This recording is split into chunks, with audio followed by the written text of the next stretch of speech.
இதுதான் இந்த தேக்கங்காய் இல்லை கொட்டாங்காய் என்று சொல்வார்கள். முந்தி பள்ளிக்கூடம் படிக்கிற காலங்களில் இதுதான் இந்த கொட்டாங்காய் காய்க்கிற மரம். கொட்டாங்காய் மரம் மற்றும் தேக்கன்னு சொல்லுவார்கள்.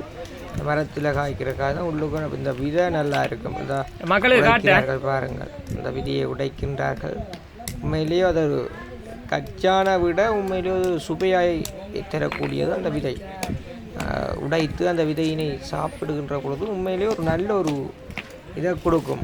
அப்போ அதை அந்த இளைஞர்கள் பாருங்கள் எவ்வளோ அழகாக உடைக்கிறார்கள்.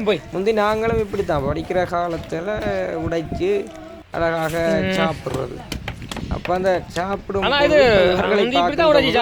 அந்த பழைய நினைவுகள் நாங்கள் இவ்வாறு தான் இருந்தோம் என்பது தெரிகிறது. ஆனால் காலங்கள் மாறின பிறகும் அந்த பாருங்கள் அந்த சின்னஞ்சிறிய இளைஞர்களிடம் அந்த காயை உடைத்து சாப்பிடுவாங்க. அந்த இதுகள் இல்லை. இதுதான் சொல்கிறது. இந்த இதுதான் அந்த பருப்பும் விதையும் பாருங்கள். அதாவது உண்மையிலே அது ஒரு என்னென்னு சொல்கிற ஒரு சுவையை ஏற்படுத்தக்கூடிய அந்த பருப்பு.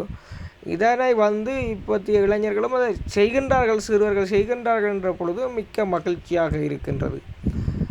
தொடர்ந்து உண்மையிலேயே அதை பாருங்கள். ஒரு அழகிய ஒரு தருணம். என்ன இந்த அழகிய தருணத்தை பாருங்கள். இந்த காட்டுகிறார் பாருங்கள். அவர்களுக்கு ஒரு சிரிப்பு வந்துட்டு அவருக்கு அந்த சிரிப்பு அந்த விதியையும் காட்டி உண்மையிலேயே அது ஒரு நல்ல ஒரு இது உண்டு.